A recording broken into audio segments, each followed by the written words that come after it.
Good afternoon, everyone. I'm Vince Nicastro, and I serve as the Director of Athletics here at Villanova, and it's a privilege to welcome all of you to this third annual Business of Sports Conference. And we're pleased that, as a department to be part of this as a sponsor, and we're well represented here, and it should be a great evening. The title of today's conference, as you know, is How Technology is Changing the Game, and I think you're going to hear a lot about that. We heard a lot about that earlier today in a session with our keynote speaker.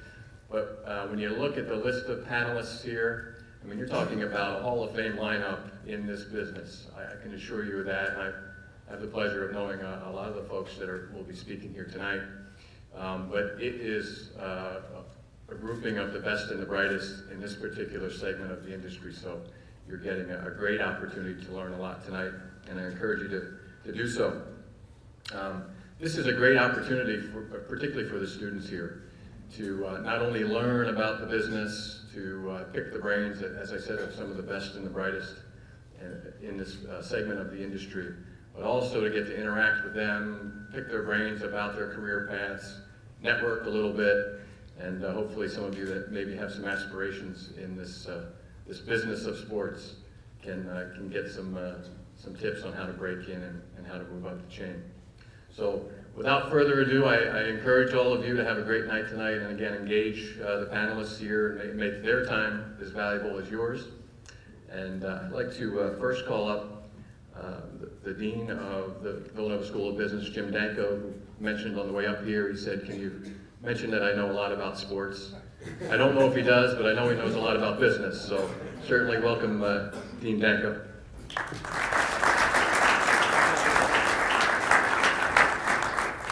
Thank you, Vince. I appreciate that. See if we can get this so it doesn't feedback. All right.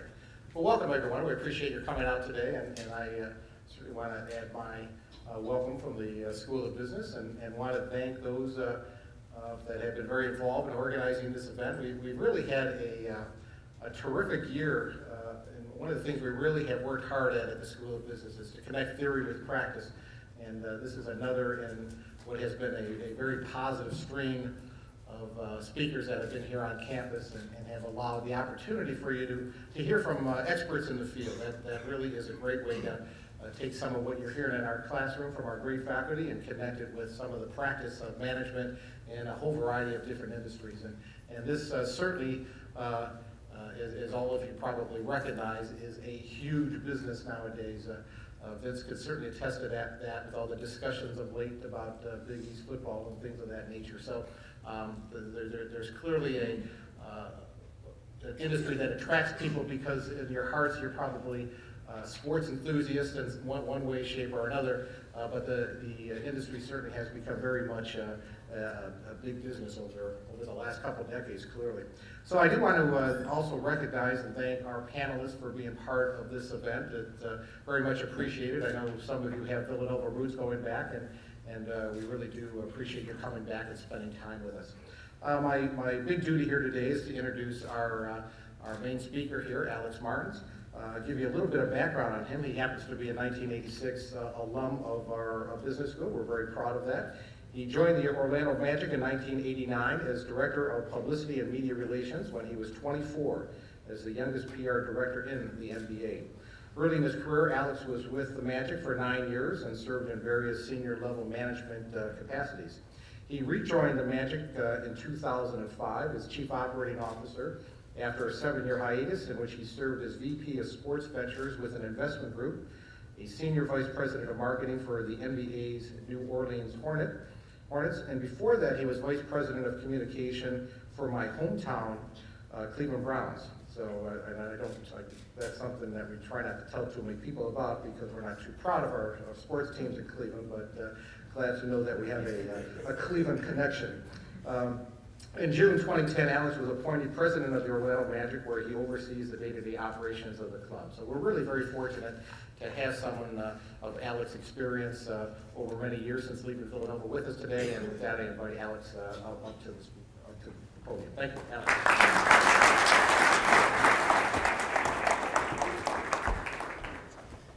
Thanks, Dean Danko. Good evening, everyone. It's great to be back on campus.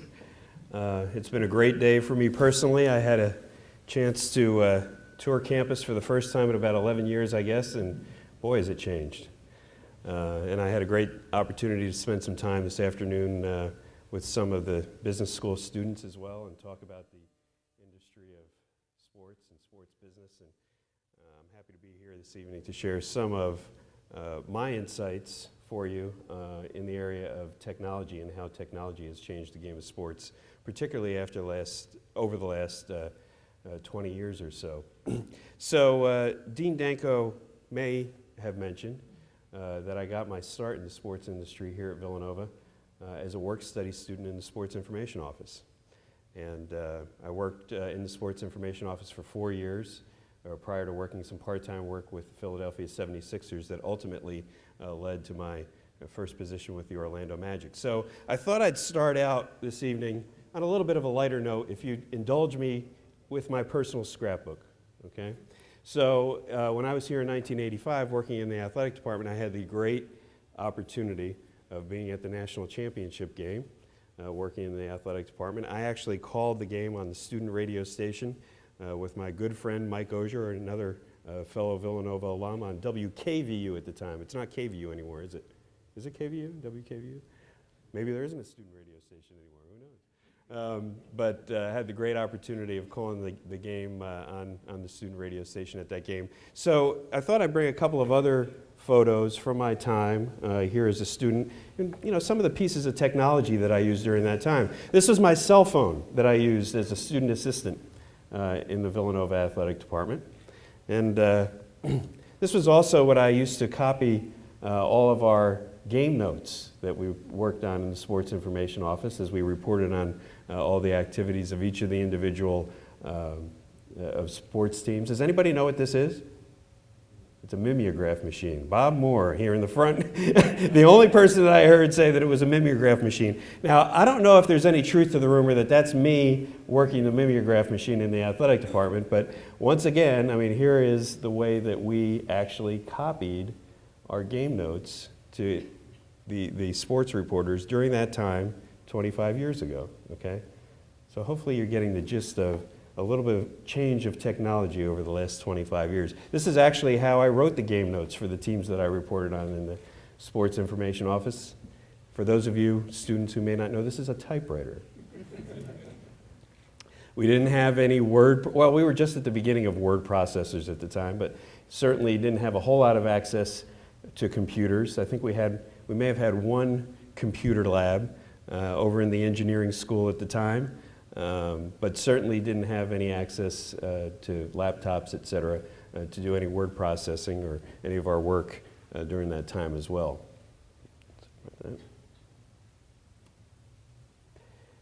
This is a telecopier. This was actually the predecessor to the fax machine. This is how we transmitted all of our press releases and game notes, and this is actually a larger version of the telecopier at the time. We also had a little mini version in the Sports Information Office that sat on the desk. It would take 6 minutes to transmit one page of material. Okay? Think about how quickly we transmit pages and volumes of material over the internet and through our computers today. So that brings me to current day, and I'm certainly not the expert that you're going to hear from our panel, because we do have a great esteemed group of experts here tonight to talk about technology in our game. But the relevance that I can certainly bring to you tonight is the fact that I've had the great fortune over the last 3 years to help develop what is being acclaimed as the most technologically advanced sports facility in all of North America, and that's the new Amway Center. The new Amway Center, located in Orlando, Florida, just opened up this past fall. And what I'd like to share in my version of how technology has changed the game with you tonight is many of the attributes of the Amway Center and how we're utilizing technology to change the fan experience, to change the way that we interact with our fan base on a day-to-day basis, and to change the way that fans interact at a sporting event in today's modern sports technology. So I'd like to start off with a brief video to give you an overview of the Amway Center itself.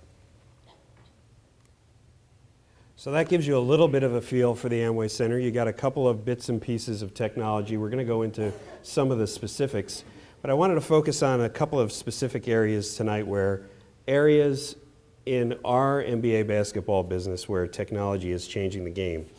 And I'm not going to spend a whole lot of time on improving the level of competition, but I can tell you that just as much as you're going to see how technology has improved the way that we present our game, the way that we interact with our game, the way that we enhance the fan experience, similarly, technologies have improved the game of getting ready for competition. Again, hearkening back to my days here at Villanova, when we were scouting other teams that we were going to be playing against, most of the time you had to do it in person. And most of the time you had a scout on site, had to file a written scouting report that was sent either via that telecopier with, sending it 6 minutes per page, or somehow had to be overnighted, couriered, or mailed.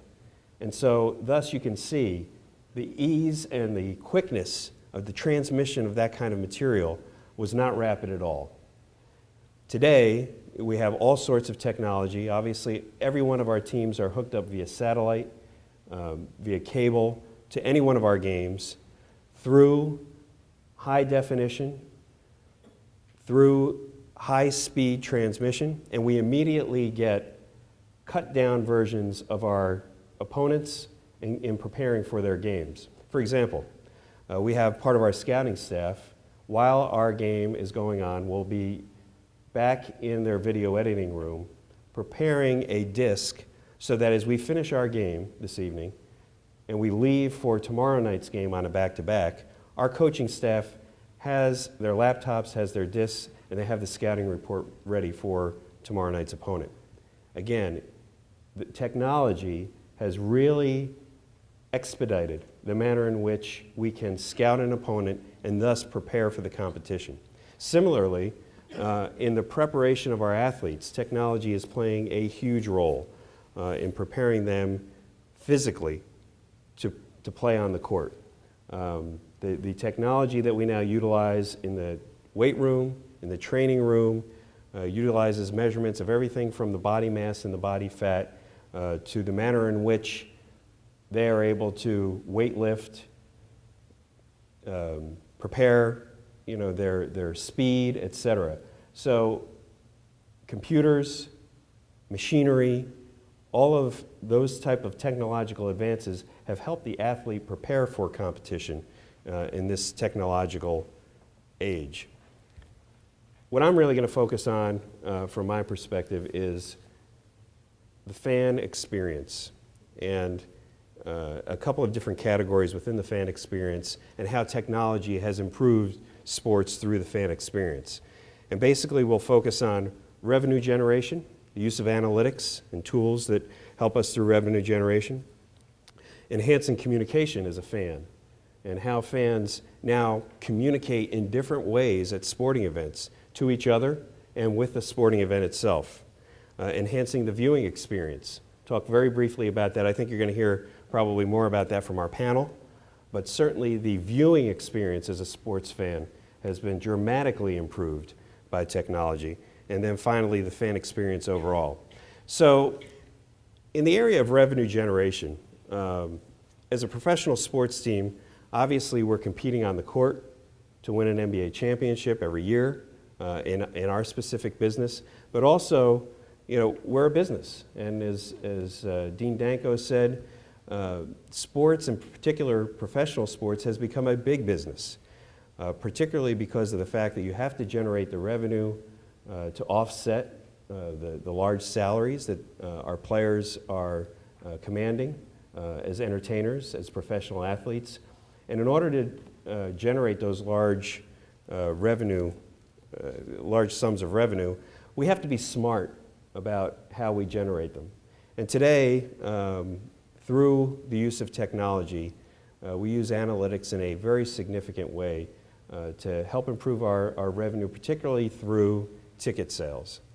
Those of you who follow sports may be very familiar with variable pricing Really started in baseball some years ago. I think the San Francisco Giants were really one of the first teams that got into the area of this type of pricing, and then also dynamic pricing, where we can really study the demand curves on a game-to-game basis, on a day-to-day basis, to ultimately determine the pricing of our tickets and how they change based on the demand of the ticket buyer. We've utilized analytics quite extensively at the Orlando Magic, and to the extent that now, to give you some context from a revenue-generating standpoint, we are seeing revenue gates 3 times the amount that we did just a year ago by studying the secondary market, seeing where ticket buyers are then reselling their tickets, and ultimately the price that they're demanding for that ticket on the secondary market. So where technology has changed in this form of analytics is we now have an entire staff at the Orlando Magic that is focused on analyzing our ticket pricing. And basically what they do is they take secondary market ticket data every single day, and through the use of our technology, through the use of our data warehousing, we analyze that ticket pricing and ultimately determine whether we should be raising the price of a specific seat or lowering the price of a specific seat. This is a process, quite frankly, that the airline industry and the hotel industry has been using for years. I mean, when you buy an airline ticket closer to the date that you're going to travel, most of the time you're going to pay a higher price for that airline ticket. Similarly, when a hotel is in an off-peak time of the year, when they don't have as many people reserving rooms in their hotel, you're going to be able to get that same hotel room for a cheaper price. Well, this is the same system that we've employed, not across the board yet in sports, but it's becoming more and more prevalent. And the use of analytics really helps us to evaluate exactly where the sweet spot is, if you will, for that ticket price.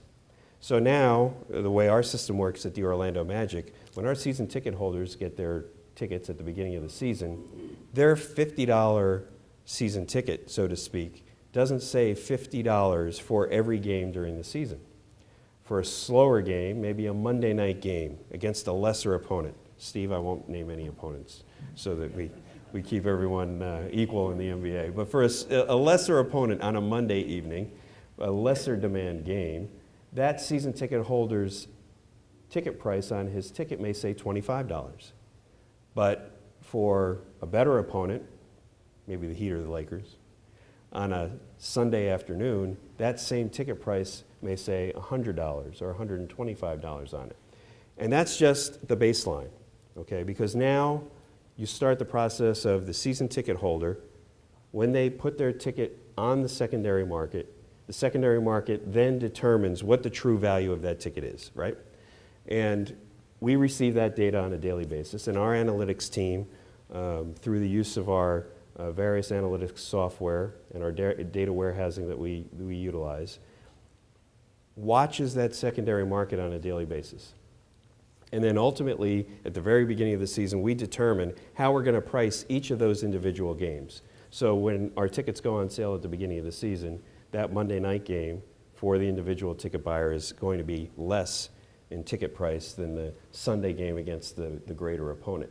And similarly, we track that throughout the entire season.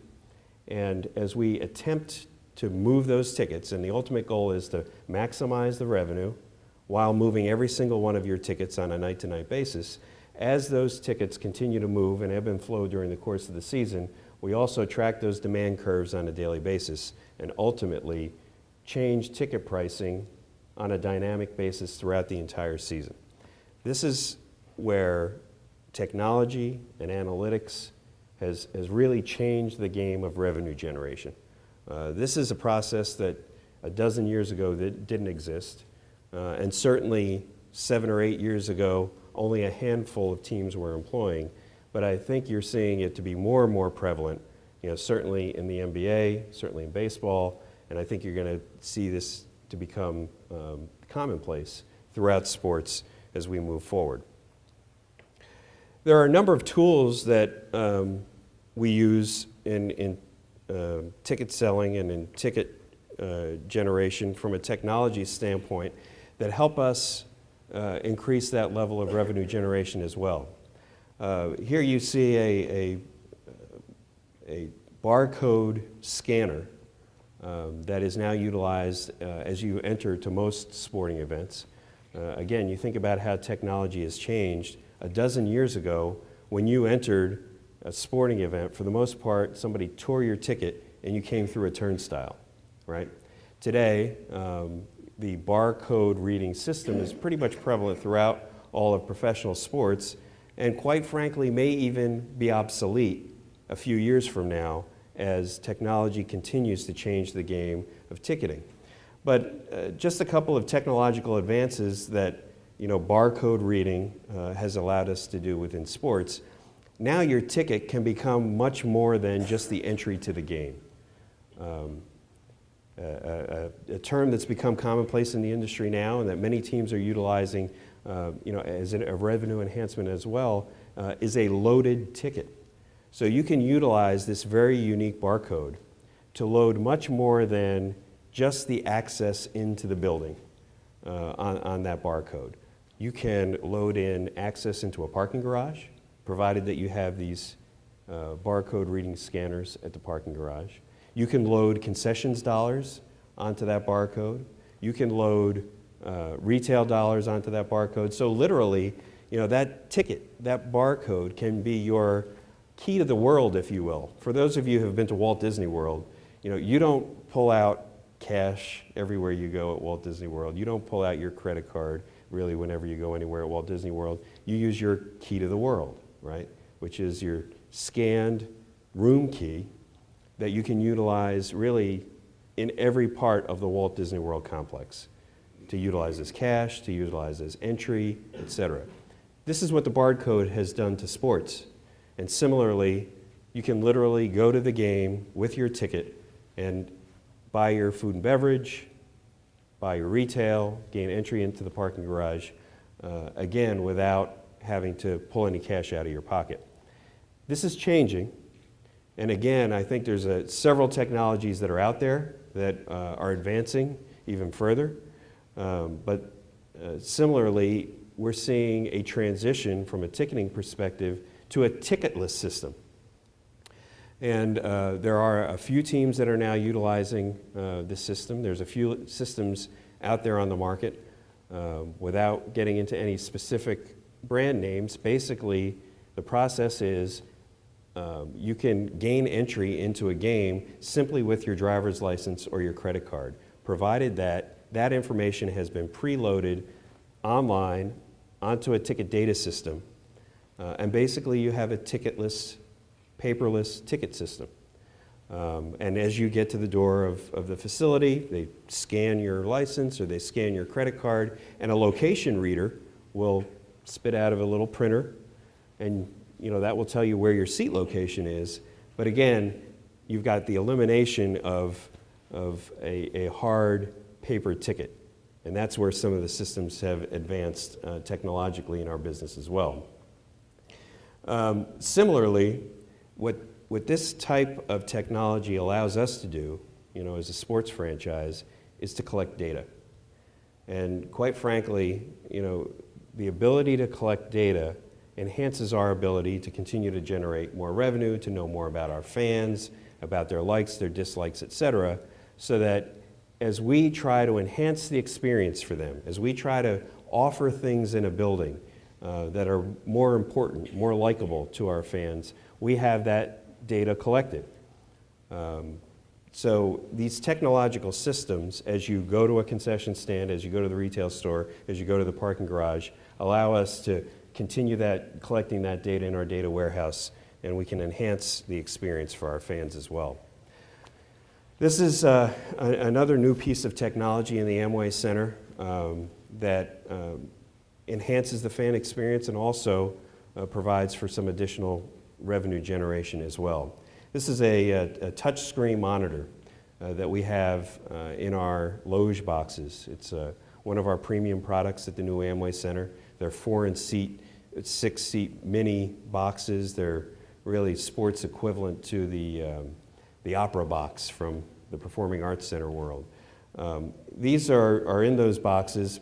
They're touchscreen monitors, and it allows our fans to do a number of different things. You'll see in an upcoming video, not only can you order food that's delivered directly to your loge box, but if there's another important sporting event going on, which these days there's a lot of important sporting events going on at the same time, you don't have to miss it because we offer over 100 channels of television on these touchscreen monitors so that you can monitor one of your other sporting events that you don't want to miss as well while you're there at the live event.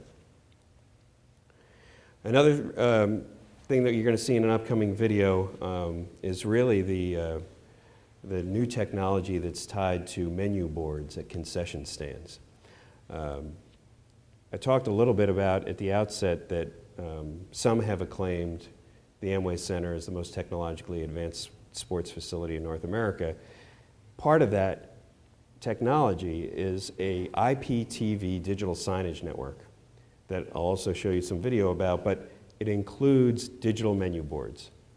So literally, with the flip of a switch, you're able to change every single menu board in that entire facility, depending upon what the offering is for that night, for that particular quarter, etc.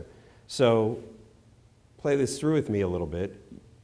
We want to run a special on a tub of popcorn in the third quarter at each one of the concession stands that offer it. Through our IPTV network, up in our control room, every one of those monitors have an individual IP address. We program them such that they change to that $4.50 popcorn tub to $3 during the third quarter. It automatically changes based on the game clock. It's automatically tied into the point of sale system. And then when you check out your tub of popcorn, you're not charged $4.50, but you're charged $3. And then at the end of the third quarter, the promotion is over and it automatically flips back. And all of that is noted on those digital menu boards that you see in the concession stands themselves.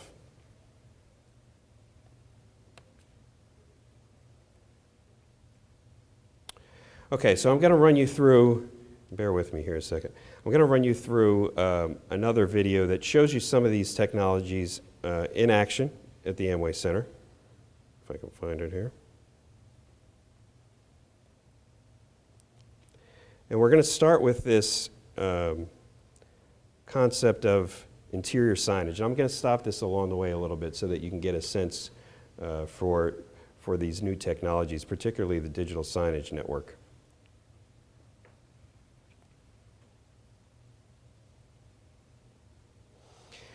So the Amway Center virtually has no permanent signage. When you think about it, when you go into a sports facility, you see permanent signs,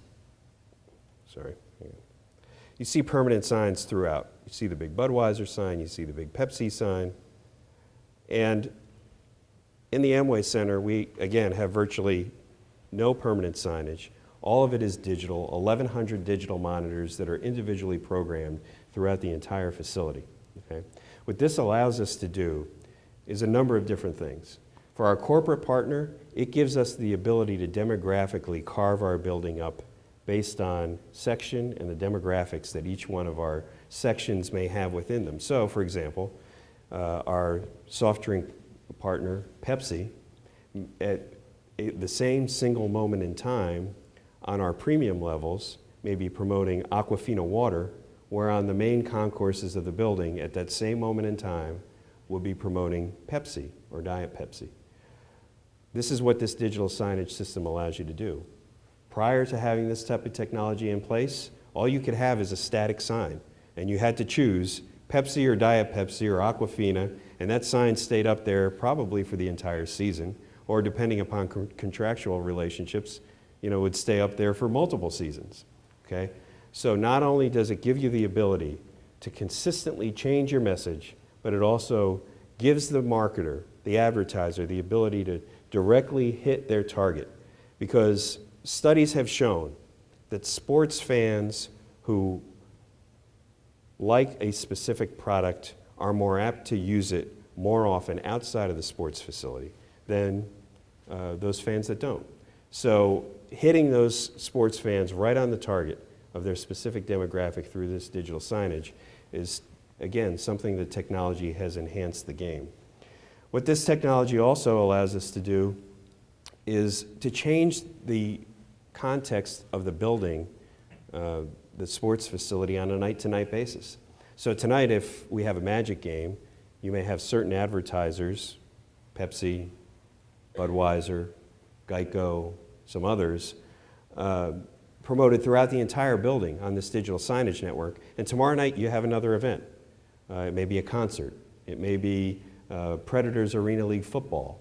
And they have a whole catalog of other corporate partners that invest in their product and that utilize that product to advertise their own. And so you can immediately change the context of the building and promote all of those products on those same monitors the following night, again, simply with the flip of a switch. Obviously, there's a lot of development work that goes into this. There's a lot of creative that goes behind, creating all of these digital signs, but it really gives you the opportunity to change your building at a moment's notice, on a night-to-night basis, from moment to moment.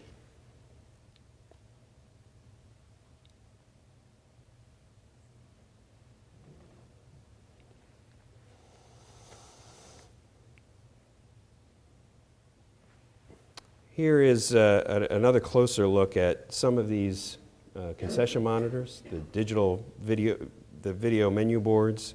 And again, you can see as the video rolls, I mean, this is a television network. I mean, this is no different than sitting in front of your television at home. And what this allows us to do in the industry is really merchandise our product to the fan. And we have found, from a revenue standpoint, we talk about revenue enhancement, the per cap spending of the individuals at our games has increased by 50% from a year ago. Okay, some of it is the food offerings. I will tell you that, because we have a lot more variety in our new Amway Center. But I will also tell you that technology is playing a huge role in that increased spending, because we're merchandising the product. Fans now pass by a concession stand, see the actual food, see the actual products that are being offered in video form, and it is a lot more alluring. It is a lot more enticing.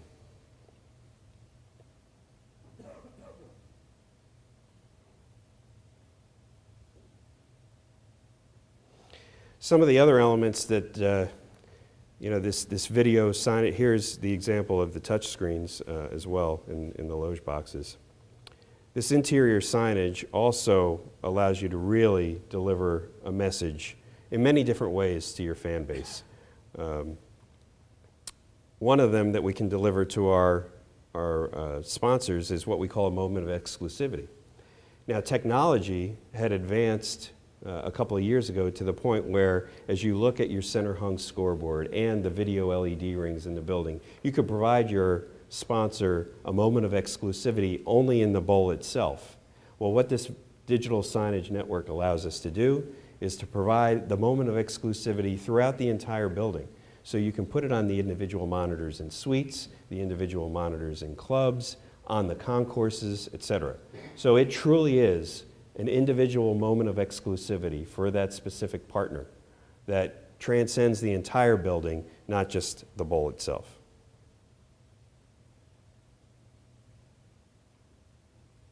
And again, here you see the example of in bowl, on the concourse, etc. And finally, where we've really, enhanced the fan experience, particularly in this facility, is through the number of elements that we are able to provide to our fans in bowl through our center hung video system. This is the tallest center hung video board in all of North America. It's 42 feet tall. Every one of those screens is 6 millimeter high definition. And what it allows you to do, and you saw in an earlier clip, you'll see another one here shortly, is that it gives you the opportunity to show an entire image over that entire board, because every one of those screens, as you see here, is 6mm high definition.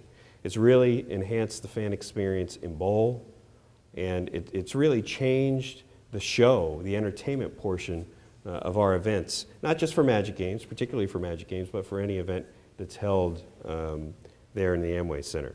So as you can see, it really raises the level of the transmission of video in the building itself.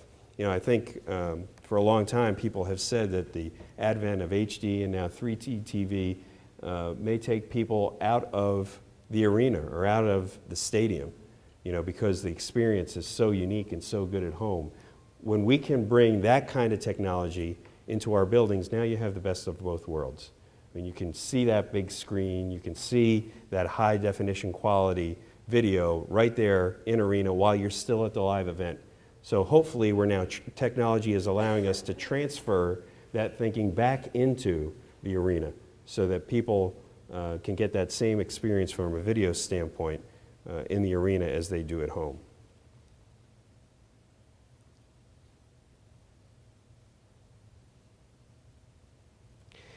Technology has also allowed us to enhance the philanthropic side of our business as well. This is, the next couple of still shots that you're going to see are from our Orlando Magic Black Tie and Tennies charity gala that we held a week ago at the new Amway Center. The Orlando Magic is very committed to our community. The Orlando Magic Youth Foundation over the last 16 years has distributed over $18 million to local underprivileged children's organizations throughout Central Florida. And one of our primary fundraising events is this Black Tie and Tennies charity gala that we do right on the floor of the arena. And the neat hook is that everybody wears their black tie and their gown, and they wear their tennis shoes as well. And it's a great interactive evening with all of our players, and ultimately it's an opportunity to raise funds for the Orlando Magic Youth Foundation so that we can distribute back out into the community. So this year, we decided to enhance the experience through this new technological building at the Amway Center, and we utilized technology to help us raise the funds on that evening. So these are a couple of shots here. You can see the gentleman with the blue, what looks like an iTouch, iPhone type unit in his hand. There's a couple on the counter there as well. So when every one of our guests checked into the gala this year, they got one of these iPals. And they carried it with them throughout the evening, and it's what they use to bid on silent auction items, live auction items, and ultimately to donate to the OMYF throughout the course of the entire evening. Here you can see Dwight Howard bidding on one of the items with one of the folks that he was sitting at the table with. And yes, Dwight did not have the surf and turf that night. He had his usual chicken fingers and French fries. But again, he was actively involved in his bidding throughout the night as well. The outcome of this, our silent auction raised 50% more than it ever had.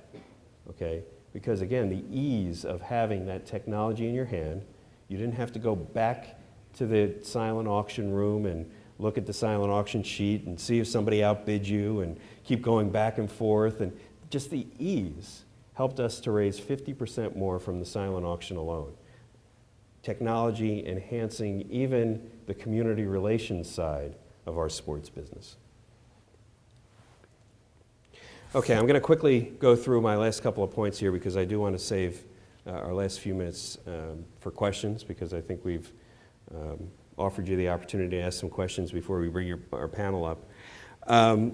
Another piece of how technology is changing our business is right through our handhelds.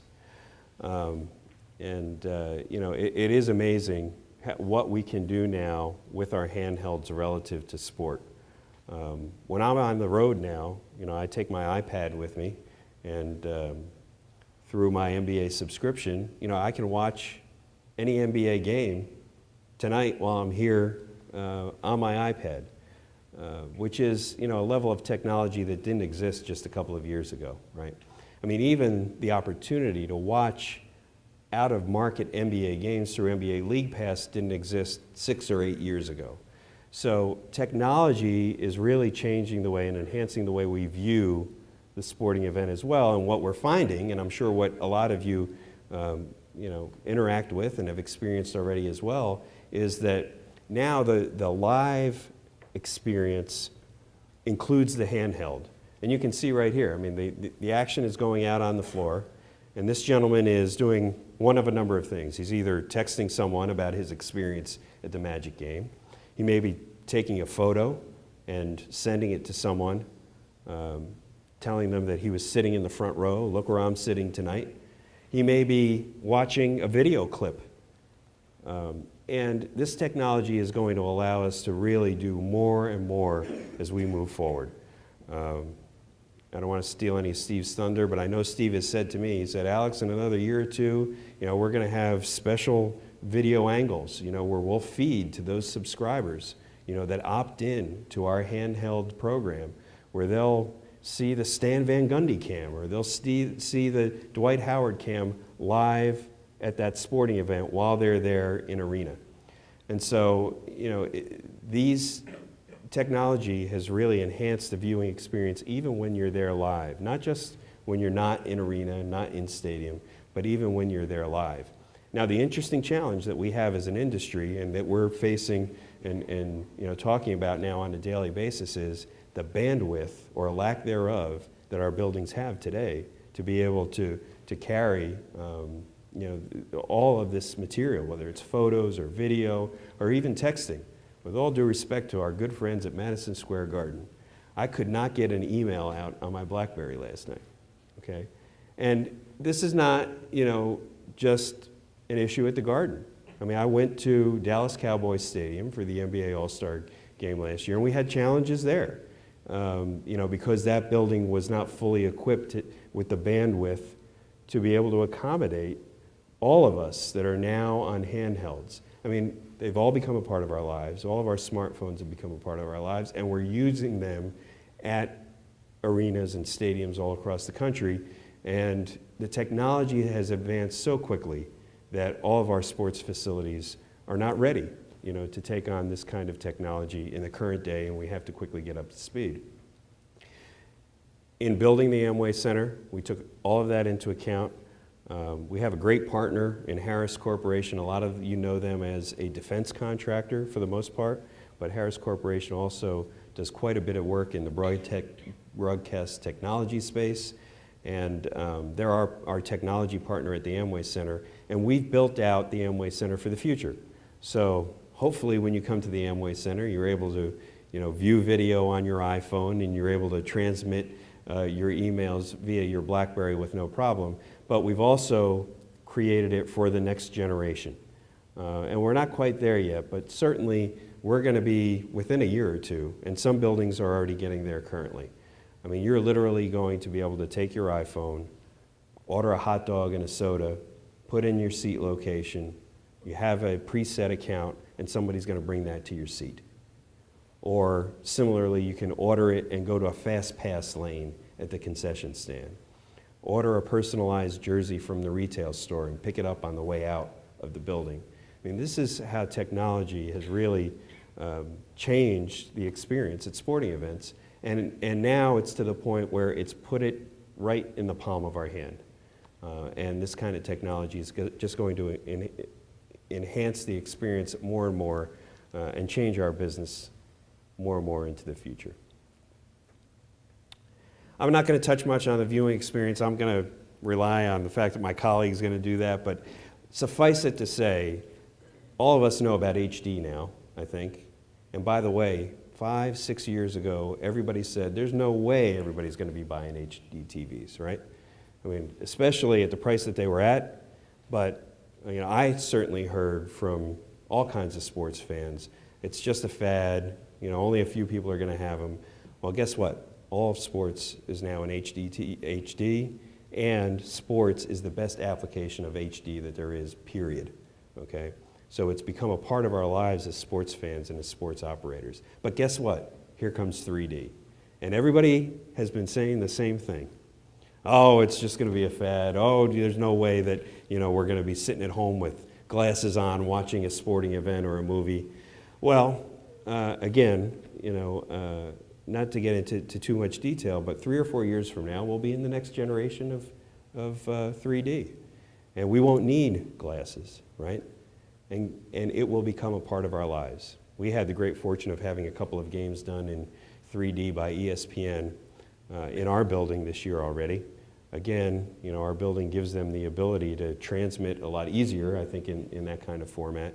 But we did have to use the glasses, and we had a number of different viewing locations in the building for our fans to interact with, and it's amazing.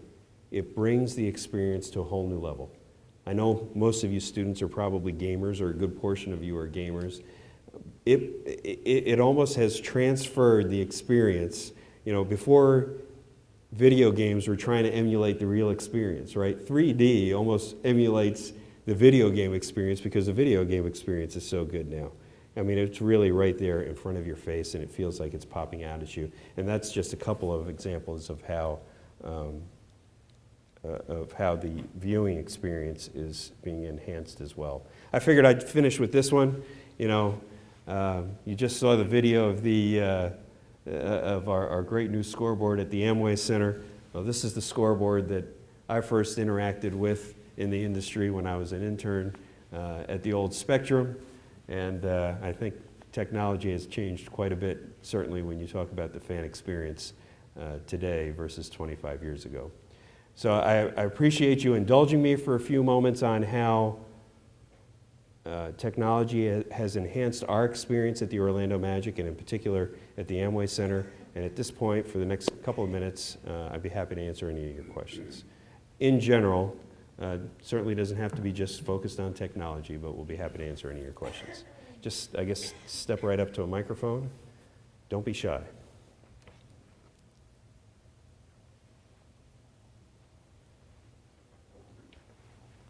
Hi. Please just do me a favor, state your name and maybe what college you're in. My name is Trent Allen. I'm in business school. I'm a senior. Great presentation, by the way. Thank you. Very insightful. Two questions. One was, do you have a chief technology officer in your organization? One person, obviously, points with all of this. And the second is, with a lot of your traction and the services that you provided, following a lot of the revenue, et cetera, do you have servers in-house, or do you use software and the cloud computing, for example? Thank you for those questions. We do have a chief technology officer. We have an entire technology team, certainly set up in different disciplines, for technology. We've had to enhance that team as we've moved into the Amway Center. It's been augmented with some staff from our partner Harris Corporation that we have on site, particularly at the new Amway Center, with their network that drives our entire video system and IPTV network and all of our security technology, et cetera. But we also have a team on our staff, that oversees all of our desktop technology, all of our warehousing for data, et cetera. We primarily use servers on site, primarily at the Amway Center now. We've transferred just about everything over to the Amway Center. We're in 2 different locations as an organization. We have a corporate headquarters that's about 15 miles away from the Amway Center.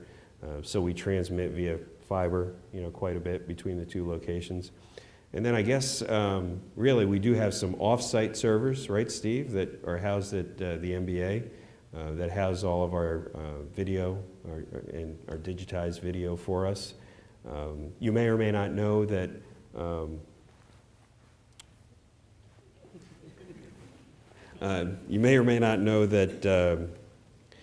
there are a lot of things that are owned by the NBA and not the individual teams, and specifically the rights to all of our footage, all of our photos, logos, et cetera. Those rights are held by the NBA office, the NBA, the collective league, and so all of that proprietary information is housed on servers at the league office, and we interact again, via fiber, with the league when we need any of that video material in particular. Anybody else?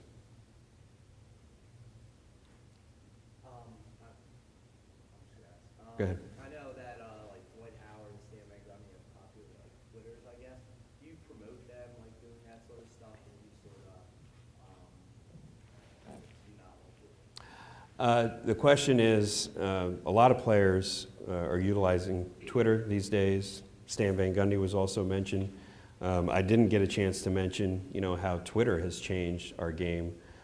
I think we're all experiencing that right now, particularly as it relates to the NFL labor situation, right? And how communications to fans are coming via Twitter from players, from management, et cetera. As a league, we've had to put some regulations in place to help manage that. Ultimately, we want to make sure that the players in particular, but anyone associated with our league, is positioning the league in the best way possible. So we've put some regulations in place, such as immediately before, during, and immediately after the game, players are not allowed to Twitter from the locker room, et cetera. We talk to our players and our management team about being careful about what they post, understanding what the implications of that are. We have a conversation with them. And certainly, just like the league monitors what players say publicly, the league also monitors what players Twitter publicly. So just like they would fine a player for saying something that's detrimental to the league or detrimental to the team, they would fine a player similarly for doing something on Twitter in that way. I would also tell you that Twitter has become a big part of the way that we communicate as a team with our fans as well. We have the second highest Twitter following in the NBA behind the Lakers. We have over 1 million Twitter followers. We use it for a number of different ways. We use it to communicate information about injured players, upcoming games, ticket sales. We have a huge Twitter promotion that's centered around a scavenger hunt that we do during the playoffs, to help generate fan interest, as well as, to help promote ticket sales. So Twitter's become a huge part of the way we communicate. It's not just via a website anymore. It's not just via a direct email, to our fan base. I mean, we're utilizing Twitter in an extensive way as well. Yes, sir.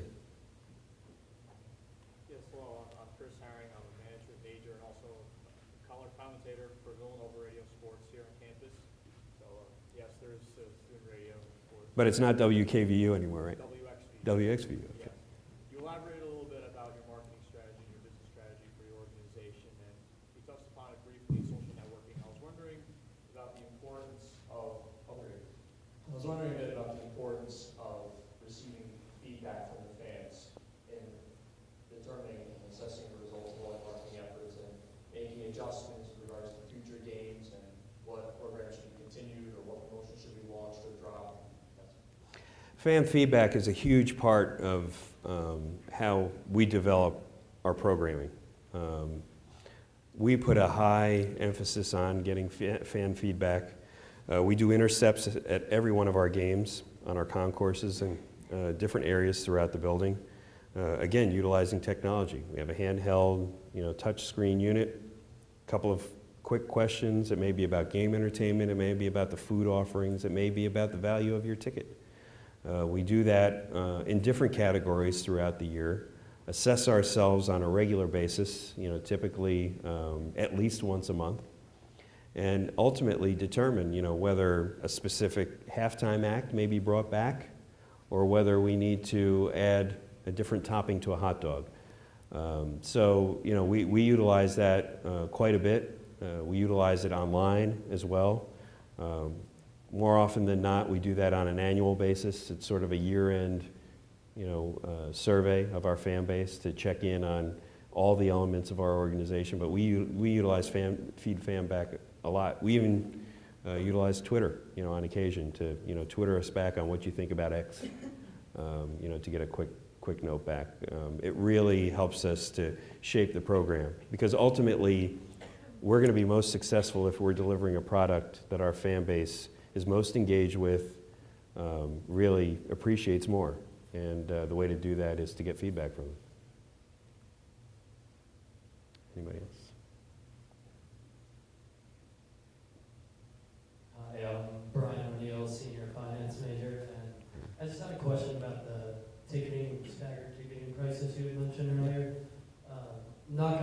let's say Dwight Howard went down in November and towards ACL.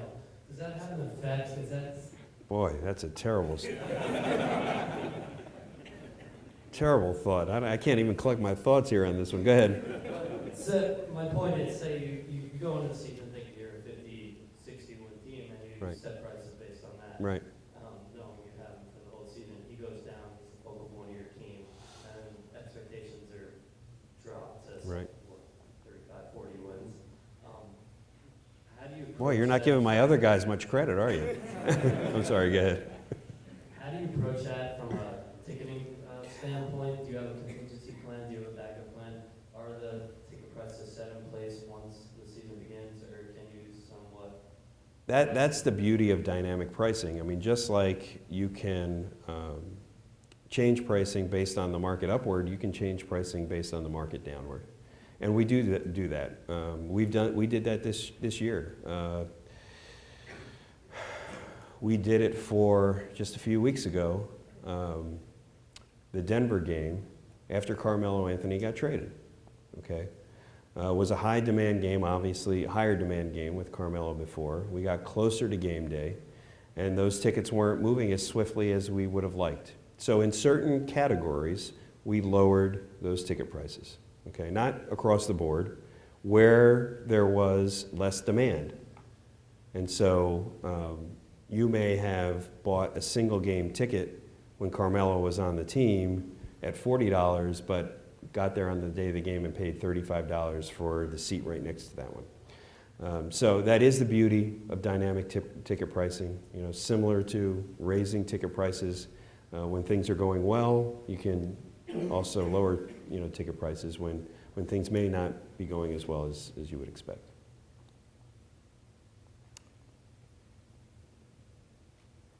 Hi, I'm Greg Eagle, sophomore in the business school. My question is in regards to getting started in the professional sports industry. Was there anything you did at Villanova that got your foot in the door with the industry, like being the right person or applying to the right job at the right time? So I had the great fortune of meeting with about a dozen business school students earlier this afternoon, and we talked quite a bit about this. And it's a competitive industry. I mean, for those of you that have an interest in getting into sports, you know that there's a lot of you out there, and that has not changed. What I think has changed is the opportunities. You know, sports has grown, particularly since my time here at Villanova, as a big business. Just giving you the example, when we started as the Orlando Magic 22 years ago, we had 30 people on our staff, 30 full-time staff members. Today we have over 250, okay? And that's because of, the need to have departments like an analytics department, to have, a chief technology officer with a dozen people working with them. A grassroots marketing team, that's a complement to the entire marketing team. So there are a lot more opportunities that exist today than ever, I think, in sports, and there are more sports, et cetera.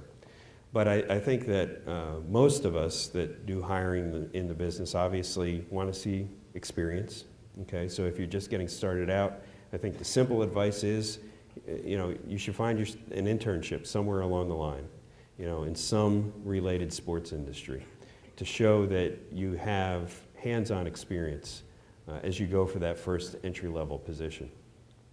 I think you have to be open-minded. I know we all have our hearts set on being the general manager in year 2. But, I think what we have to do is we have to gain as broad base and experience as we can. And it may not be exactly in the position that you want to on the way in. So many people in our industry these days get started on the ticket sales side. And a lot of entry-level positions are in ticket sales. And you may not be a salesperson or, particularly like sales, but you don't have to do it your entire career either. You have the opportunity to get in there, learn the business, sell some tickets, and really be a part of the experience when you get your foot in the door. The other piece of it is relationships. Clearly, I wouldn't be where I am today if it didn't start with, and here's my quick lineage. I come to Villanova on a work-study program. I go to the work-study office and look up on the bulletin board. Of Of course, today you all look on your laptops. You don't have to go to the bulletin board. But at that time, I saw a job in the athletic department in the sports information office. And I was a sports fan, played sports in high school, and I said, a great way to earn a couple of bucks going through school. Went over, worked in the sports information office for 4 years. Had the great experience, obviously, of going to the national championship. The assistant sports information director that I worked for while I was here at Villanova became the public relations director at the Philadelphia 76ers, working for Pat Williams, who was then the general manager of the 76ers. Pat Williams moves to Florida, gets an expansion team called the Orlando Magic, picks up the phone and says, "Hey Dave, I need to interview a couple of guys for a public relations director. Who should I talk to?"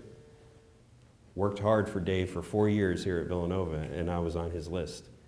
And fortunately, I was able to get that first job as a PR director in the NBA. So relationships play a big part of it as well.